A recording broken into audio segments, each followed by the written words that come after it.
Short time ago, the United States military began major combat operations in Iran. Our objective is to defend the American people by eliminating imminent threats from the Iranian regime, a vicious group of very hard, terrible people. Its menacing activities directly endanger the United States, our troops, our bases overseas, and our allies throughout the world. For 47 years, the Iranian regime has chanted death to America and waged an unending campaign of bloodshed and mass murder, targeting the United States, our troops, and the innocent people in many, many countries.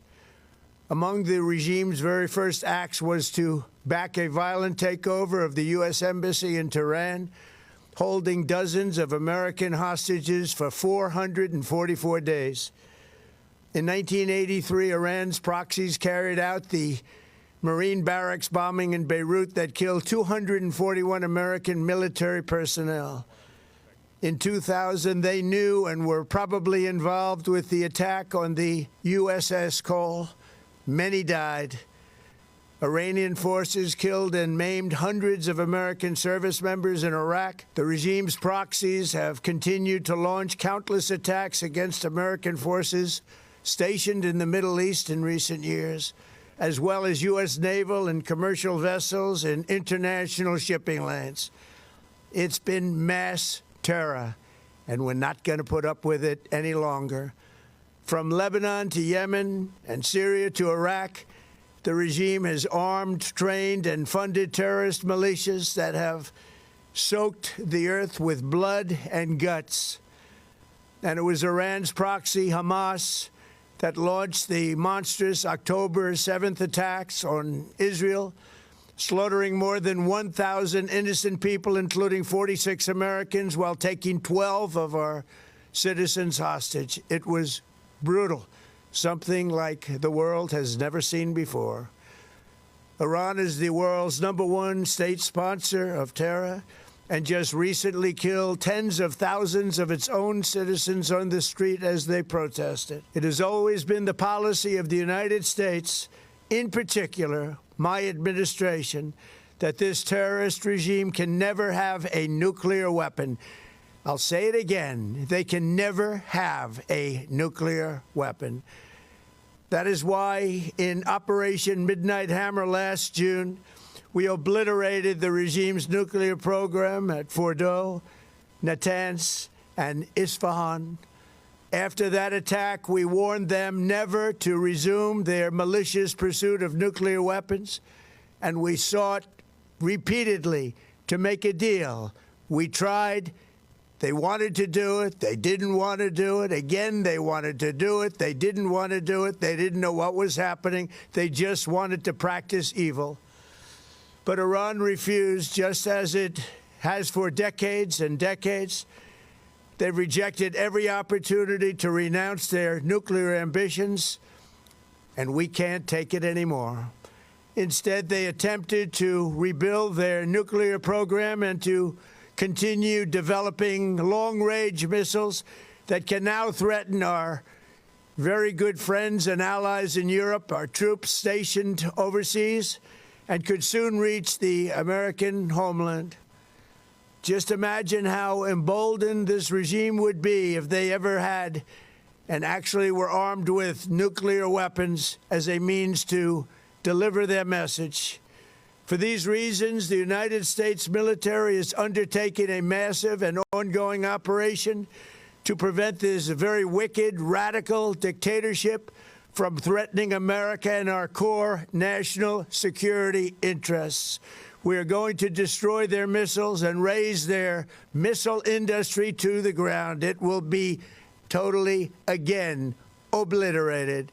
We're going to annihilate their Navy. We're going to ensure that the region's terrorist proxies can no longer destabilize the region or the world and attack our forces and no longer use their IEDs or roadside bombs, as they are sometimes called, to so gravely wound and kill thousands and thousands of people, including many Americans.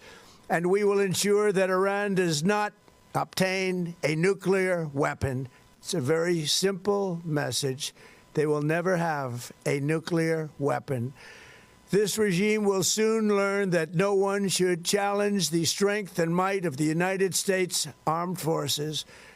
I built and rebuilt our military in my first administration, and there is no military on earth even close to its power, strength, or sophistication. My administration has taken every possible step to minimize the risk to U.S. personnel in the region. Even so, and I do not make this statement lightly, the Iranian regime seeks to kill. The lives of courageous American heroes may be lost, and we may have casualties. That often happens in war. But we're doing this not for now. We're doing this for the future, and it is a noble mission.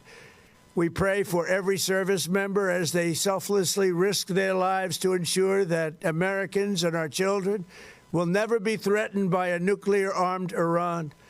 We ask God to protect all of our heroes in harm's way, and we trust that, with his help, the men and women of the armed forces will prevail. We have the greatest in the world, and they will prevail. To the members of the Islamic Revolutionary Guard, the armed forces, and all of the police, I say tonight that you must lay down your weapons and have complete immunity, or, in the alternative, face certain death. So, lay down your arms. You will be treated fairly with total immunity, or you will face certain death. Finally, to the great, proud people of Iran, I say tonight that the hour of your freedom is at hand. Stay sheltered. Don't leave your home.